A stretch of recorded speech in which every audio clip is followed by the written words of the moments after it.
So, Ali, tell everybody about yourself. Tell us about your real estate journey, and how what made you decide to get into real estate. Yeah, absolutely. Thank you. I've always knew I wanted to get into real estate. Honestly, since I was a kid, I was always fascinating with old architecture, with just well built real estate. I just was fascinated. So Is that um, because you're in Boston? yeah, part of it, yes. But I was born and raised in the Middle East, actually, where I'm originally from, in Lebanon, Yeah. and I came here like 3 years ago, almost 3 years ago. And I've always been in Boston, since these 3 years when I moved to the US. But ever since I was a kid, I was into finance. I went into finance. I did a master's in finance. I worked in finance. But real estate was kind of the end game. It was near the big leagues. I always thought that, right, you needed money, you needed to be rich to get into real estate. But Right. I watched Pace, I watched Jamil, I watched Jerry Norton, and I learned from these guys that you don't need money to start. Right. Obviously, if you have money, it's much better, right? But you don't need money to start. You can do all sorts of things. There's so many things to do. So I started to get into that, learn about Jamil, learn about Pace, creative finance, learn about wholesaling. Um, that's kind of 2 years after I moved here to Boston. After I did my master's here, and I worked here for less than a year, and then I ran into Jamil's video about Astro. That's November last year, and I Jamil kind of has this energy, like you trust Jamil. Aura, right? Yeah. You trust Jamil, you believe Jamil, so you want to be part of Jamil's team. So I didn't think twice. The weekend that I quit, I gave my notice to quit on Thursday, and on Saturday I bought Astro flipping, and I was all in. So um, took a couple of months to get my first deal, got a couple deals after that, and then saw Squad Up Summit, and I was like, this is crazy. I have to go. So I went to Orlando, met you, beautiful guy right here, and other people who honestly, changed my life. They changed my perspective. They changed my perspective about life, about being an entrepreneur, about real estate, more importantly. And I met my current partner right now, Brady, who's in Dallas, Texas. Okay. We've been working together ever since. I talk to this guy more than I talk to my mother now. Uh, and, um, so it's kind of crazy where it's taking me, and it's kind of crazy. I'm what's even more crazier is what's going to happen. What this is going to lead to. And then obviously we joined Orange Club. Um, went to Arizona and all of that. So um, I'm excited, man. I'm very excited. You know, um, it took a lot of me to be here. To reach this point. My family is full of entrepreneurs. My dad is an entrepreneur. My uncles, my mom, everybody. So it's in my blood. I can't.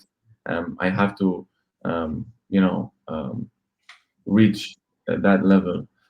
So I've always wanted to get into real estate, and I've always wanted to be an entrepreneur. So I got into wholesaling, now doing some fix and flipping, doing some consulting for fix and flipping, wholesaling in Dallas as well, and slowly building my buy and hold portfolio in Ohio and Tennessee and some in the Midwest for affordable housing, Section 8. Okay. But because I want to build some sort of passive income, at least, generating, slowly, but we'll get there, right? Right. Um, so yeah, that's kind of my journey with real estate. Let And me let me dig a little deep here. So you said your family's from Lebanon, and you've been here for 3 years. I kid you not, listening to you speak, sound like you've been speaking English majority of your life. Did you have to learn when you came here, or did you already have no English Oh, before you came? no, yeah. So my dad used to live here. Before I was born, he used to live in Boston. He worked in Boston. He was a professor at finance here in Boston. So his second language, or even his almost first language, is English. He's very good at English. And he since I was a kid, I've always talked English with him. And even Lebanon like a lot of people speak English over there. I studied my undergrad over there in English. I also learned English in school, so it wasn't new to me. It was kind of, I'm comfortable with it. Here, it obviously took to another level because not nobody here speaks my mother tongue. So obviously it's English. So, uh, Sure. but yeah, definitely, knew English before. It wasn't new here, but it got Gotcha. it got better for sure here. So you said you don't really come from a real estate background, but a family of entrepreneurs. When you started getting into real estate, did you find it easier because you had, Jamil as a kind of a Oh, coach or a guide for you, or oh yeah, um, oh yeah, how much? for sure. Yeah, So I learned about wholesaling like 2 years ago. I knew what it was by watching Jerry, and I love Jerry. I love Jerry. His videos. He's the one that started everything, honestly, for me. right, On YouTube, his YouTube channel, Flipping Mastery, crazy, crazy YouTube channel. He has it outlined, so organized, so beautiful. It's perfect. You can literally search whatever you want to learn about on his channel, and he has a video about it. I guarantee. So, but Jerry, it was kind of in a time where I didn't have the right mindset. I was at work, and was kind of not, I'm not gonna say comfortable, but I was like, this is no, this is too good to be true. This is, I mean, I can. What do you mean? I can wholesale a house and make 10,000, 15,000 per house. Is this right. real? Is this real? And I'm not buying the house. So um, I didn't believe it. Right? I didn't believe it at first. I was like, this is too good to be true. But then I started seeing other people talk about it on Instagram, talk about it more on YouTube, saw other people's YouTube channels, saw people actually talking about it and working, and then I started to get into it more and more and more, and then Jamil popped up, and then I started watching some of his videos, and Jamil's, it was perfect timing basically because Jamil's videos were about Astro, were ads for Astro. Um, these ads that where he's walking in a park and he's holding signs like Astro's the way, Astro's the way. What does it say? Astro's the way. So these videos got me. These videos got Right. me, and I got into Astro because of that. And honestly, I would not be here without that because that mentorship that Jamil gave me, and not just the knowledge, obviously the videos and everything that um, on his community, but it's the community. It's the people. Um, Right. they a lot of people helped me.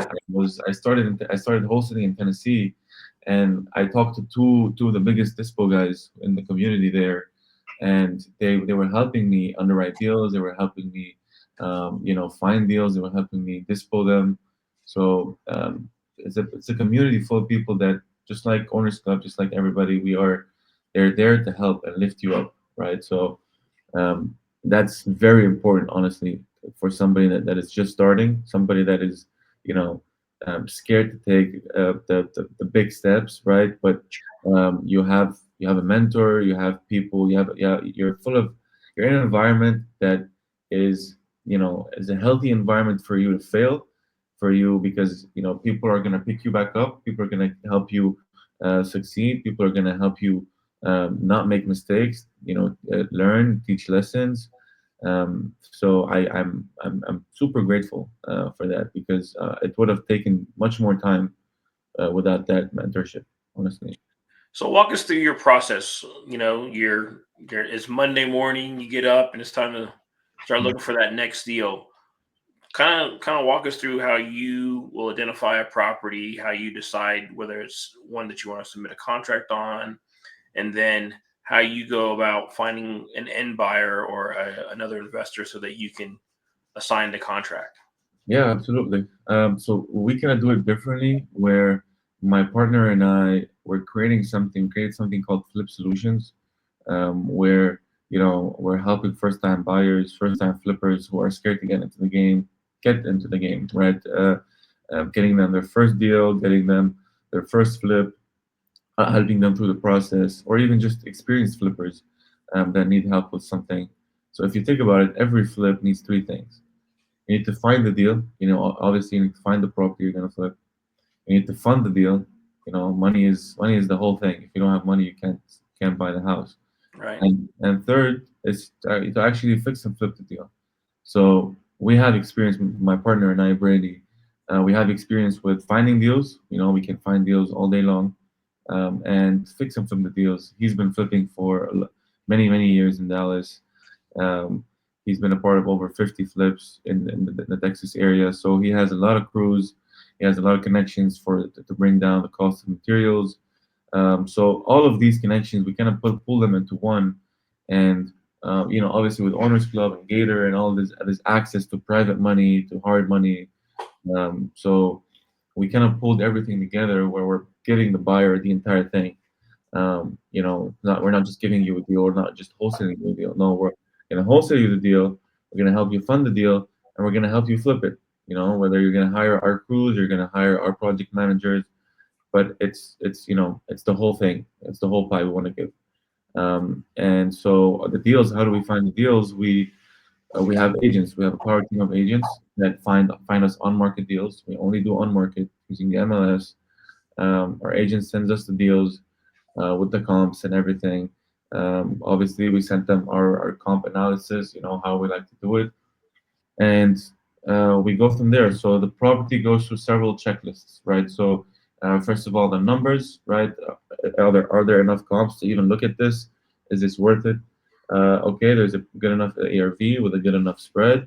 Okay, let's look into it. What's an ARV? Because you might have some people that don't know our acronyms. You're So right. You're right. ARV, guys, is after repair value. So after you renovate the house, how much value is the house worth now? Um, so it has a good ARV, a good spread, enough for us to look into it. and how would you determine what an ARV is? So in ARV, you would look at comps. You would look at recently sold comps of flipped properties in the area. So you have your subject property in the middle that has not been flipped. It's an as-is property, and you look at around a mile radius, half a mile radius of comparable comps, comparable properties that were sold in the area in the last 90 days or 180 days. Um, and you look at these properties that were renovated with similar qualifications, similar square feet, similar year built. Should be between 10 to 15 years. It should be within a mile. It shouldn't be, should be close in terms of square footage, in terms of lot size, these kind of things. So you do that, you get your ARV, you get your after repair value. So now you have an idea of when you flip the house, how much is it going to be worth. So that way you can determine, well, with the after repair value and the as is price, you can determine your spread. And you can determine if it's actually worth your time to take on this project. So when you do that, that's the first check. The second check is to look at the property, right? Pictures can tell you one thing, but actually looking at the property, inspecting it, tells you a whole other thing. So we like the area, we like the property, we like the pictures, we like the numbers. Past all of that, then somebody on the ground, whether it's my partner or agent, has to go there, walk the property, take a video, and see if there's any cracks, anything that are not appearing in the pictures, right? Sure. Um, we do all of that. We have all of these. It checks all these boxes. Okay, then we move forward, making an offer. Um, and while we're making an offer, obviously our offers, they include, so when you get under contract, so you submit an offer to the seller, right? You as a buyer, you submit an offer to the seller. Seller agrees or counters to your offer, and then you agree, and now you're under contract. In that period, there's an inspection period. In Texas, they call it an option period. And in Texas, actually, you have to pay for it. It's not free. Um, Right. you have to pay, you have to pay like 300, $400 for it. So Right. you pay for it. Now you're under contract, but you're under an inspection period, which means that now you're technically in the inspection period of the home. You're inspecting it. You're still doing your due diligence. You offered. You're interested, but you keep that just in case some things pop up. You know, a lot of things can pop up after, you know, like the foundation report or the roof inspection that you did or the termite inspection that you did that came out a week after. You know, you thought not everything looked good, but there was one small detail that you didn't catch. So all of these things, no matter how good you are, these things can pop up, right? And these things can appear.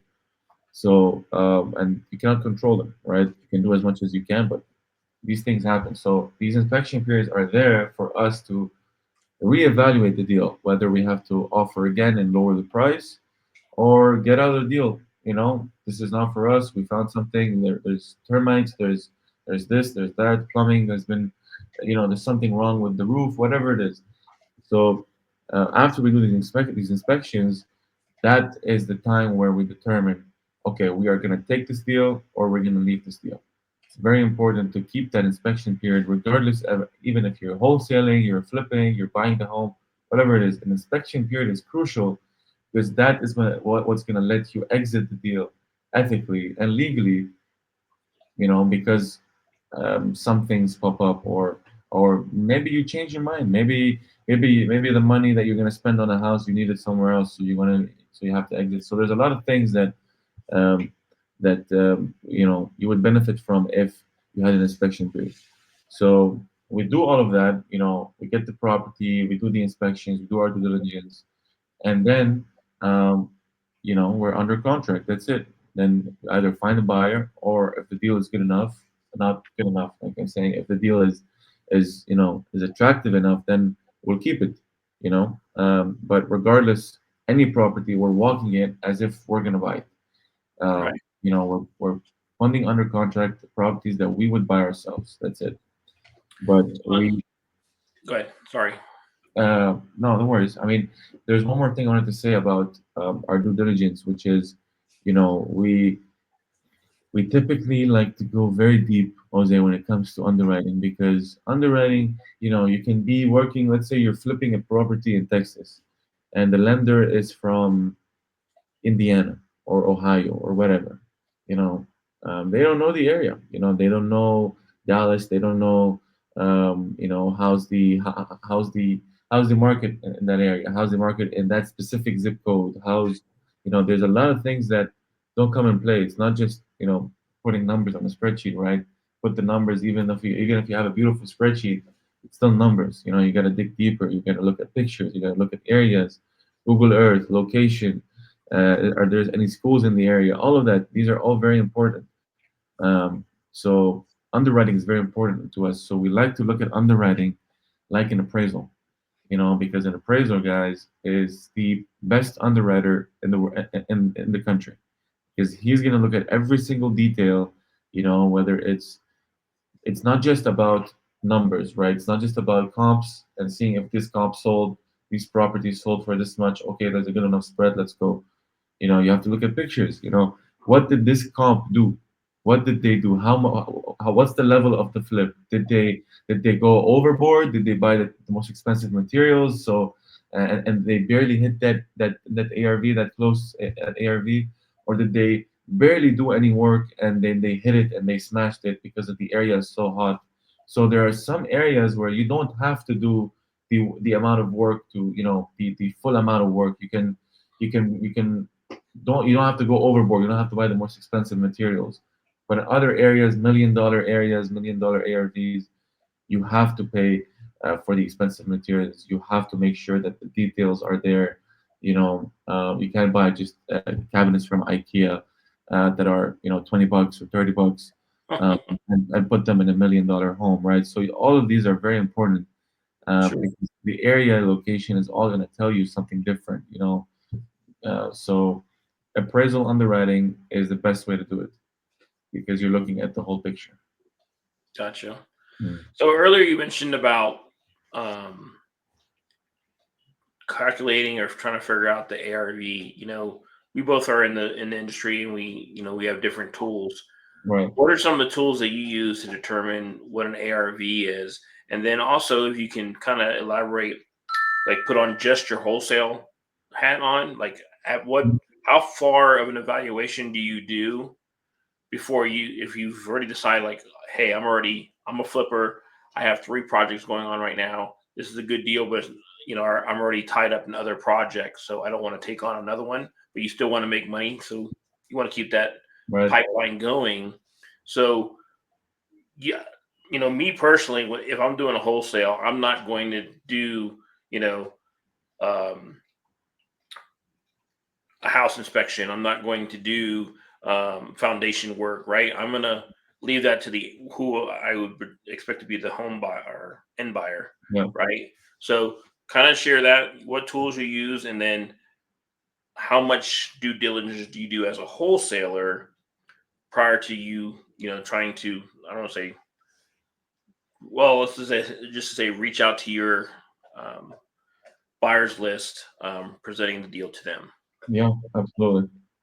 So, by the time we decide that we're not going to take it, we've already done all of that due diligence. That's the thing. So every property we look into, we have somebody walk it. We have either Brady or our agents walk it. Take a video, analyze it, maybe have an appraisal go in, maybe have one or two inspections go in if something arises. If you think the foundation is a bit, if you think the house is a bit tilted, you get a foundation guy. So all of these things. But you're doing this, or we are doing this as if we're gonna buy it. And when we wholesale it, that's after we do all of that stuff. So when we give to our end buyer, we give them with, you know, not just numbers, we give them with deep deep underwriting, deep due diligence on the property. We give them maybe inspections if we had to do them. We give them um, obviously access to the property. We give them the videos. We give them this. We give them a report. And Brady, who has an eye, like he has a crazy eye, honestly, about detail, and that's kind of where I want to be. I want to be able to walk into a home and know exactly what needs to be fixed, or looking at pictures and looking at that and being good at calculating a budget. So we kind of have a when we send out the property for our buyers, we also send them a scope of work, a recommended scope of work, a recommended upgrade. A very soft one, half a page paragraph, two or three paragraphs saying that this is what we would do, this is what we think you should do to hit top dollar ARV in that area. um, Right. so it's more of a we're taking on a consultant role as well. It's not just we're going deep. You know what I mean. So it's kind of a unique way of wholesaling, right? Right. It's not very common. But No, not at all. yeah, You're basically giving them a package deal. Like, here you exactly. go. Right. Exactly. And we're using, going back to your question of tools, we're using, Privy obviously. Privy is a great tool to use. We're using the MLS, obviously. We're using that's probably the most the place that we're using the most to get comps and The numbers. actual MLS, or are you using like Realtor.com or Zillow? No, the actual MLS. So our agents have access to the MLS. They will download. So they would type in a property, the address, and get and download a comp analysis. A table that says, these are the comps. This is it. This is recently sold. Which doesn't take. It's a report that agents can literally, Sure. just to click of a button, and so we use that. Compare it to Privy as well. Look at Privy. Look at data. uh, if we want to look at pictures, we use Redfin or Realtor.com, because a lot of times Zillow will remove pictures when it's sold. When a property is sold, they remove it pretty early, but Redfin keeps it for a little bit longer. So, um, but yeah, these are kind of the tools we use, and yeah, So, you know, you mentioned that you're in Boston, your buddies and or your partners in Texas. Um, it sounds to me that the boots on the ground is beneficial. Would you fair. say that when if somebody was investing out of state? Yeah, I mean it's very very crucial to have foots on the ground. It changes everything, right? But what's good is that that Brady, my partner, who he's already been working there. He's already lived in Dallas. He's already worked there. He already knows the area. He's flipped. a lot of projects there. So it's his backyard, right? So he knows the area. Our agents, they know the area, right? So it's less of us going to discover a market and then having somebody on the ground there, more Right. of us handpicking the market, because of Texas. Obviously, Texas as a general state, it's booming right now. A lot of people are moving there, and Dallas has not catched up to the hype of Houston and Austin, right? Right. Houston and Austin have gotten so much growth the last 10 years. It's not even funny, honestly, because Dallas is about to catch up. Forbes released an article like a couple of weeks ago saying that Dallas is supposed to be the biggest metropolitan area in the country by 2030. You know, Wow. so Dallas was a no-brainer for us. Sure. Instead of basically going for 3, 4 states or nationwide or the whole state, you know, we want to be very precise, very narrow. One area, pick one area and be very good at their area. Know everything about their area so that if people want to get into this area, they come to you, they ask you, because Right. you've worked this area so long and it's a narrow view of wholesaling, right? It's a narrow view, but it's a personalized view because you're working with these people and you're giving them all of this package. So um, It's invaluable to me. I mean, I wish I could have that. you know, if anything else is a different perspective, right? Because well, for example, let's say I walk into a house and said, "Yeah, I want to change this, change that," and then you guys come in with your scope of work. It's like, I never even considered, doing this to this house. That's a really good idea. And oh, well, by the way, that gives you a $10,000 $15,000 increase on the, you know, mhm. after repair value. So yeah, I think that's awesome. Yeah, exactly, exactly. It's, the idea is, for example, can I give you an example of one of our buyers? Absolutely, of course, I told you. Yeah. So the buyer is a new gator, right? He hasn't been in this business for a long time. So just so everybody knows, the Gator is a private money lender in our community. Yes, it's a separate community that Pace creates. It's one of the I think Pace's first community, right? Gator was the first one. It was before Safieddine. I think it came a little after. Oh, Maybe, I don't know. okay. I don't know Well, which came first, Gator or Sub Two.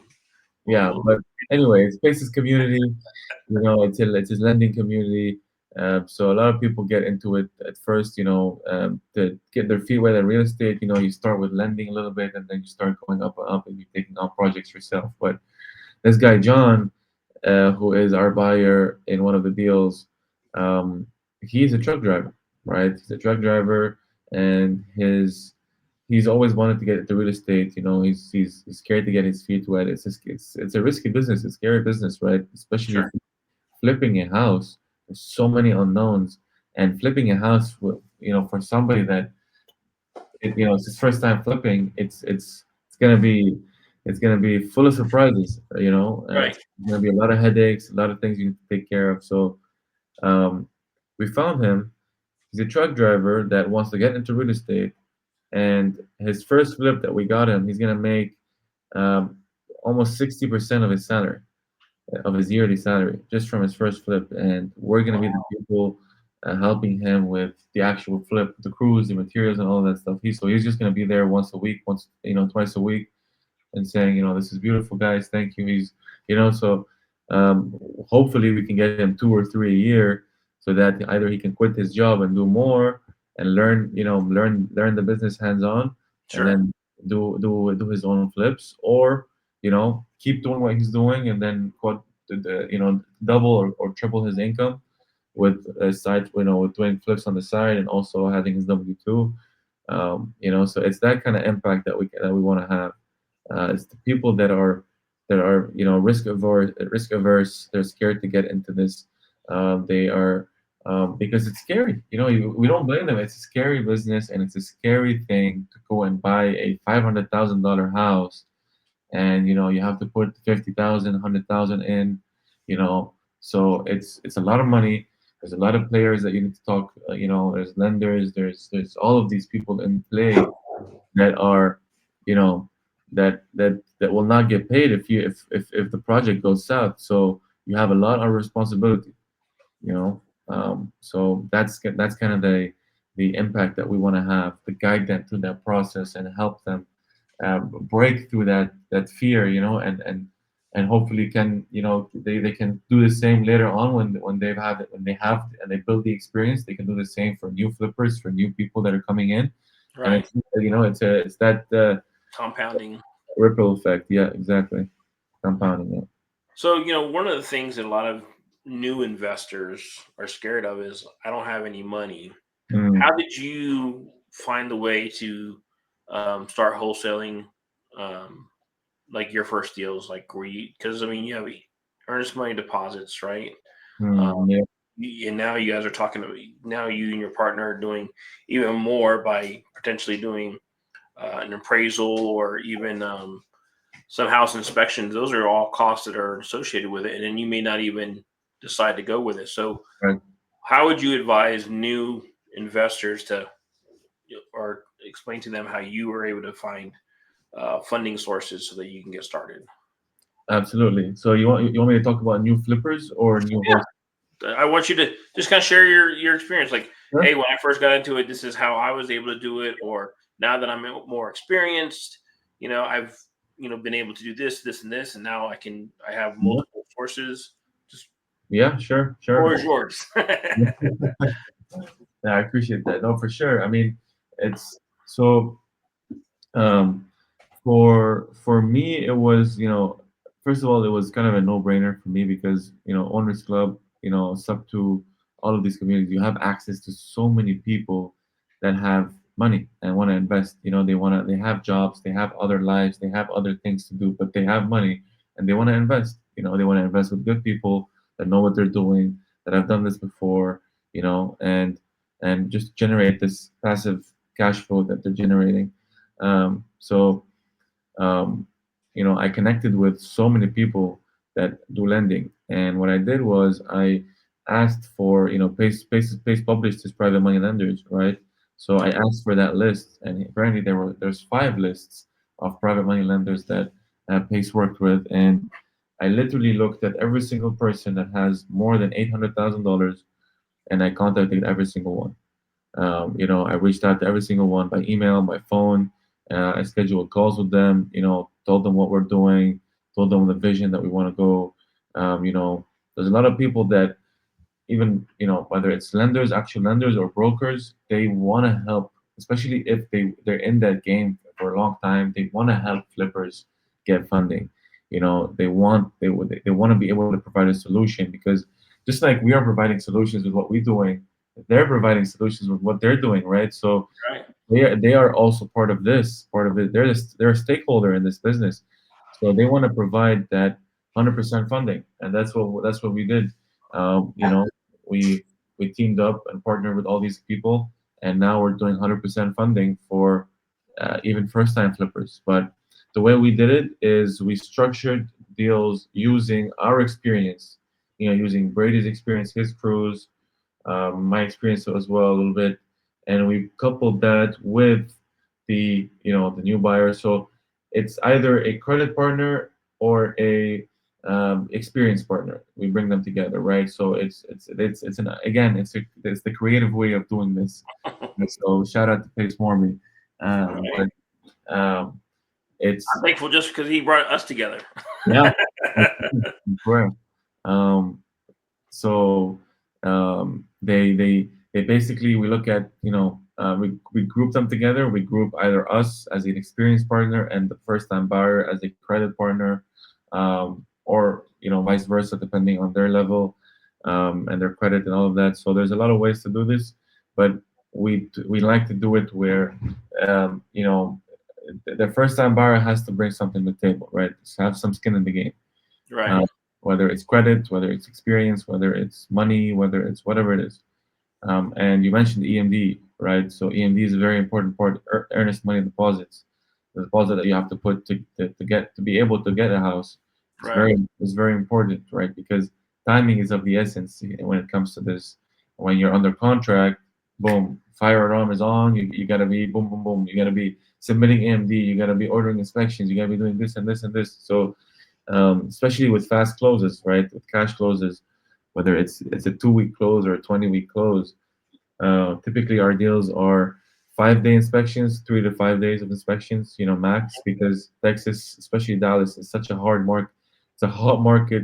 It's a competitive market that you cannot get above 5 days of inspection, and your EMD is due 2 days after you're under contract. So as soon as you're under contract, you have to go and find, 5,000, 7,000, whatever it is, but you need to go and find it. And that's the benefit of Gator and being able to have access to these communities, is that Gator is one of the things that Gator offers is EMD lending, right? There's people that want to get into real estate, but they don't want to buy the house, but they're into financing. So it works out where they lend you the EMD, and you pay them 15, 20, 30, 40% on their money, depending on the timing, depending on the risks involved and the parties involved and all of that. And so we work with a lot of gators, um, that want consistent business, because we're locking up 2 to 3 deals a week. So we want somebody that has the purchasing power to do it, So we've talked to many people that help us fund EMD, whether it's our deals, whether it's we're wholesaling them, regardless, you know. It saves you a lot of time. It saves you a lot of headache when you're using a Gator. Okay, you have to pay 20%, 25%, but that 20% is worth that extra headache. That less headache. So, um, and it's like $1,000. It's like 1,000 or $2,000. So you just, if you're gonna make money with the flip, or you're gonna make money with wholesaling, you can just, it's part of, it's a cost of doing business, right? So, Right. um, especially these big homes where we focus in North Dallas, mid luxury homes, 50s, 60s, 70s, even 80s built homes that were well preserved, that are well maintained. They're just old. My partner likes to call them lipstick on a pig. Because they're pretty cosmetic. It's easy. It's a old couple that's looking to downsize. It's a old lady that's moving out. It's, what I mean. So Sure. most of our sellers have been seniors or boomers. So um, it fits that profile and perspective. So these homes that are priced, 600, $700,000 homes, EMD is 1%. That's 600, $6,000, $7,000. Right. So it's a lot of money. So if you're doing one or two a week, That's costly. you very costly. And you can't just be using your own money, right? So because you're gonna run out of money, unless you have millions of dollars sitting in the bank ready for EMD, you're gonna run out of money somehow, Sure. right? So it's the creative way of using other people's money, using other people's interests to get into the game. Um, so yeah, I mean, it's leveraging these communities, right? Leveraging these communities and where we are, and the funding of all these guys, and being able to do all of this together is key. So the my podcast channel is called Good, Bad, and Ugly. Why don't you share like a good story with us, and then maybe a horror story that you had in your experience doing? Yeah, absolutely. So one of the good stories, a good story is we found a private money lender. Okay, that is, I'm still, it's a new relationship, right? But it's so good that I'm debating if I should keep it to myself, or send it to everybody. But we found private money lender that will literally finance. Okay, they will finance the gap. They will finance the entire thing. The gap meaning, so when you buy a house, you have to put money down, 20% down, 80% you take a loan on, right? And that 20% is the gap. It's the down payment. It's the So you take 80%, you take a loan, 80% of the value of the home. The loan is secured by the house, right? It's Right. collateralized by the home. It has a lien on property, whatever. And the rest, which is the down payment, whatever you need to come up with to close the property with the lender, is called the gap. That's the amount of money that you need for the gap basically. So we went and found these gap funders that fund the entire thing plus monthly payments of the hard money loan plus a lot of fees that you're going to pay the hard money loan, but Utilities. yeah, holding costs, all of that exactly, utilities and taxes, insurance. Um, they literally finance the buyer's account. They don't send it to title. They send you the money. You know, Oh wow. yeah, which is insane because they don't even put a second lien on the property. It's not. It's an un. It's an. It's a not. It's not a. It's not secured. It's an unsecured loan that you are the personal guarantor for. So Right. you would owe the money as a personal loan, right? It's not even, they don't even ask for a second lien on the property or a second, when the property, guys, for those of you watching, you have a first lien on the property, right? If you're using a lender, that lender has a first lien on the property, so if you default on the loan, they can take the property and cover the losses of the loan. That's the first position, right? So when you default, the first person who gets the home is the first position, and that's the lender. The second position is if the first position is not going to take the home, the second would take it. So they have second the rights. They have the rights for the second person after the first position, and they don't even ask for that. So that's a great connection to have. Obviously, we haven't closed one yet with them, okay, but they are super smooth. They're very nice. They're very experienced people. They've worked with a lot of big hard money lenders like Cap Fund One, who does a lot in Arizona, and Jamil. Uh, Jamil's bought a lot of co-living properties with them. So they're a big lender.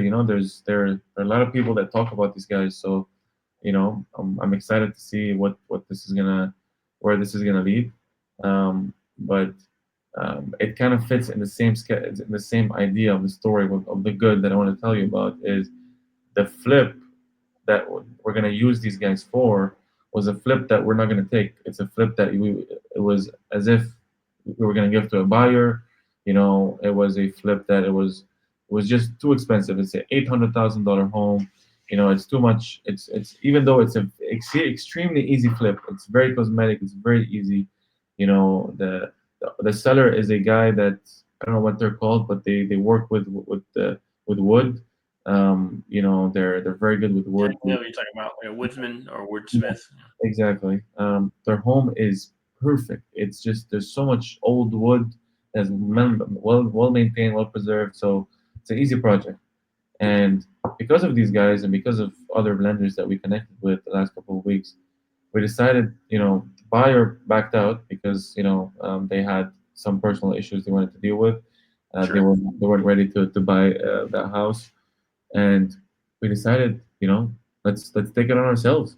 Let's buy it ourselves, even though it's a bigger project. We've never done this big of a purchase price before, um, but because of these connections, because of us putting our word out there, we're taking it on ourselves, and we're closing next week. You Nice. know, um, Congratulations, bud. thank you, I appreciate it, man. So I'm excited. I'm really excited for that because it's gonna be, well, at least my first flip. Right. I've been a part of flips. I've been, part of the transaction. I've been part of that, but this is the first time that I take on a flip. So it's gonna be very exciting, honestly, doing it with my partner. But that's a good story. That's Right. a Well, that's a just for good. the audience to kind of paint the picture, right? So you talked about using a lender for gap funding. So here's a very easy kind of scenario: you're buying a house for 100K, 80% is what the lender or hard money or maybe even a conventional lender would lend you. So that's $80,000 that they would finance. So the lender that you're going to use would come in with that $20,000 difference plus Yep. whatever. Let's say you had it at a 10%, so your monthly interest only payments are 1,000. Let's say um, your scope of work was a 12-week, but you Hmm. you want it for 6 months, right? So you want to make sure you have at least $6,000 so you can pay that $1,000 a month. Exactly. So now you're going to have $26,000 that you're going to borrow, plus let's say maybe 500 per month for utilities. So there's another 3,000. So you're going to use that private money lender for roughly $29,000 to $30,000 gap funding, as you mentioned before, to 100%. make sure that not only do you can put down your down payment, but you also have the money to pay your payments as you're building and working on. 100%, 100%. That's it. And you maybe want to add a little bit for a startup to start the rehab, for example, Sure. to order materials, to prepay for crews or whatever. So there's yeah, that is precisely the way to explain it, the gap basically. Awesome. Um, Now a bad story, an ugly story. Uh, there's a lot of them. Obviously, Obviously. there- there's always prepare, guys. Whatever you're doing, whatever you process, there's always more ugly than there is good. But the good weighs more than the ugly. So the good Absolutely. weighs more. So anyway, um, we've had so one property. Okay, we were wholesaling, and our assignment was $40,000 on it. So it was, split on two. It's a good payday for everybody. Sure. So we at closing, right? A lot of things happen. I explained a bit earlier. Closing. If we're at closing, it means a lot of things happen before that. You Sure. know, so we worked hard on the property, and that specific property, Brady, my partner, went there. He walked it at least 5 times, because that specific property was had something specific.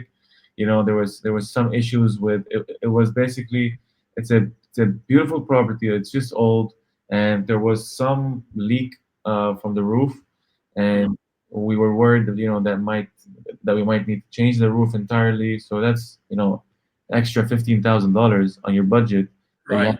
you have to account for.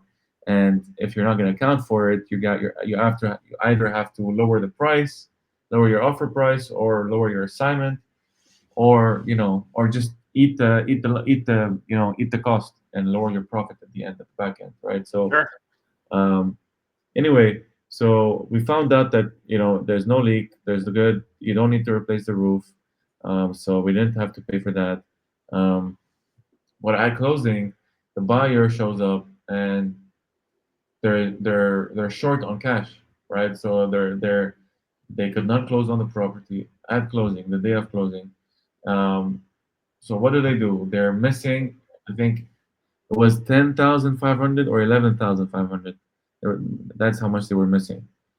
Oh So what wow. so what they did is that they talked to title to the title and escrow company, who handles the intermediary body of the transaction. Was they deducted $11,000 from our assignment fee, and they just used that to close on the deal. How in the world did that happen? Yeah, yeah, that happened like in August. Oh Um, wow. yeah, which is crazy, because we thought there was some problem with title, because they were not answering for like 2 hours, and we were wired money that was you know Not the same. not the same amount of money. So um, and that buyer was supposed to close on two properties that week. One that day that I'm telling you about was the first one, and the second Mhm. one was on a Friday, 2 days after. So the first one was on Wednesday, the second was on Friday. The second one was the same buyer, shows up to closing, same thing, but the assignment fee is not as big as this one, so there's not enough money to cover, so he didn't close on the property. So the entire work of like a month was poof gone, and we could not even save it. The property, obviously the listing agent went up to here. Sure. Their So they were their face was red. They were angry. They didn't want to deal with us anymore. So we couldn't even save the deal if you wanted to. And that's honestly the importance of transparency in this business, because a lot of problems happen. Everybody runs into problems, everybody runs into things. Some things you can control, some things you cannot control, but transparency helps keep everybody involved, and everybody, if you have a problem, let's say you're running into a problem, but you're part of a team, or you're part of a transaction that has 5 6 people. Right. it's actually in your interest to talk about that problem, because maybe one of the ones somebody has a solution. Maybe Right. somebody ran into that problem before, or they have a connection that ran into that problem before. So if we knew about that problem with the buyer, we could have reached out to other funders to help cover the it was like $25,000. It's not like you're asking for $1 million or 100,000. You're asking for 25 grand. It's like three EMDs or four EMDs, right? So there was a way. I'm sure there was a way to figure it out and solve it, but we couldn't. So we lost that deal, right? And we lost part of the assignment of the first deal. So we were supposed to make, let's say, X. We made 40% of X. And you lost a buyer, right? Because I wouldn't want to work with somebody like that again. So Exactly, exactly. And I mean, it was a pretty bad weekend for us. You know, um, lessons learned, like you say, cost of doing business, unfortunately. yes, exactly. So, you're 3 years in. What would be a word of advice to yourself or to the audience that is watching this? What kind of advice would you give them? For somebody that is just starting, I would suggest, that's what I did. I would suggest to so I read something, okay, and it says that there's no difference between adventure and responsibility. Okay. Okay. What does that mean? It means that you have to go and chase the path of maximum responsibility. Just as a startup, as a newbie. That's because the path of maximum responsibility is the path of maximum adventure. Okay. And the path of maximum adventure is the path that's going to teach you everything. It's the path, when you take on responsibility, when you go on head on, you're charging, right? You're charging. No, obviously there's going to be fear, but you have to break through it. You're charging through that path of maximum responsibility. That's when you learn the most, because that's when you make the most amount of mistakes. you know so the more responsibility you have, the more mistakes you're prone to make, and the more lessons you're going to learn, and the faster, because you're taking on responsibility there. So there's a lot lying on you. There's people relying on you, right? So obviously, do it in a smart way. Don't be stupid, but Hmm. but at the same time, you know, don't be scared, right? This is business, just like any business. This is a business, right? It's just real estate. But if you love real estate, if you want to get into the game, I would definitely suggest to be in a position, put yourself in positions where you have to make decisions. Put yourself in positions where you're prone to make mistakes, because that's when you learn, and that's when you Elon Musk says, if you have a goal to work on a project for 30 years, for the sake of it, just for the fun of it, plan and work as if you only have 6 months, not 30 years, 6 months. Right. But you're most likely not going to be able to achieve it in 6 months. But in these 6 months, you're much further. You've reached a point where you're much further than where you would have achieved if you were just working as if it's for 30 years. You know what Right. I mean? Your That urgency, that sense of urgency in your head, and that fearfulness um, of being able to say that, okay, I'm gonna make mistakes.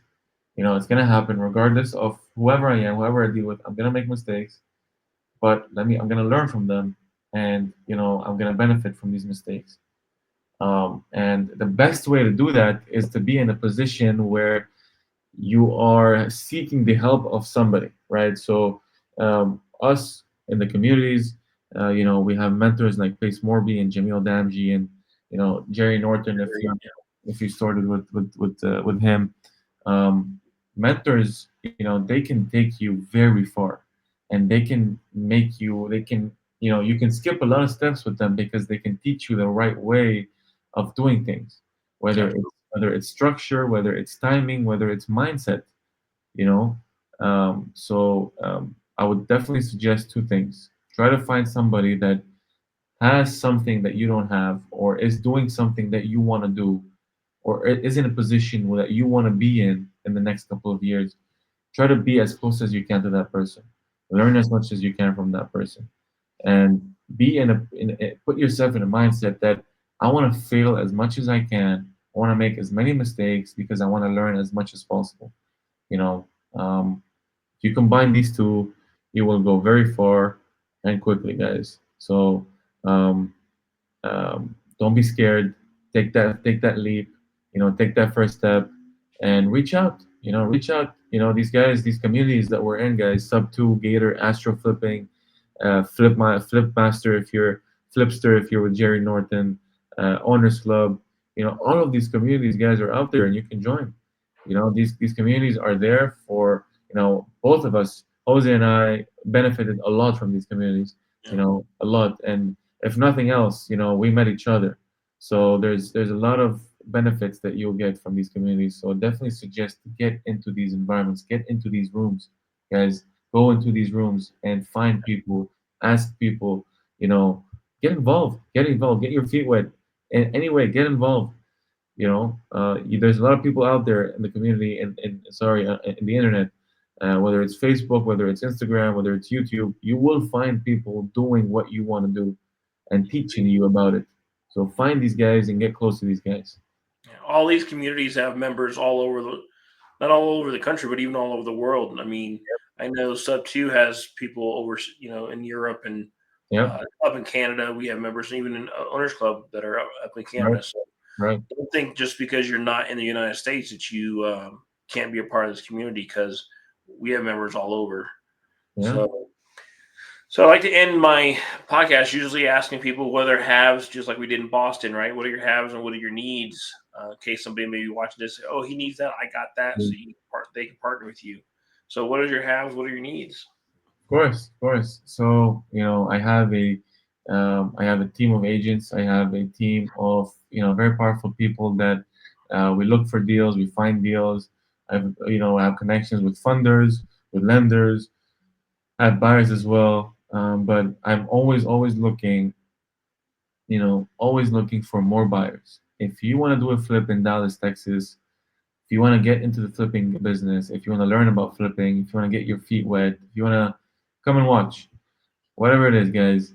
If you want to do a flip, you want to be part of a flipping, any flip, properties, whatever it is, in Dallas, Texas, please reach out. We are always looking for more buyers. Awesome. So how do people get a hold of you? Do you have a YouTube? You have Instagram? You got Yeah, Facebook? How do you want to? If they want to get a hold of you, how do they do that? absolutely, absolutely. So Instagram is kind of where I'm most active. You guys see my name, Ali Safieddine, but just to add an E to the end. So that's my username on Instagram. And if you guys want to follow our new YouTube channel that we just created, where we post our underwriting videos, where we post our walkthrough videos, or just videos talking about what we're doing. Dalbos Ventures TNLC is a company that we created, but Dalbos Ventures is our channel on YouTube. So, guys, if you want to learn about us, if you want to learn about Dallas, if you want to get into flipping, please go there and give us a shout. And you want to reach out as well, please feel free to comment and don't forget to subscribe as well. Very good. So, uh,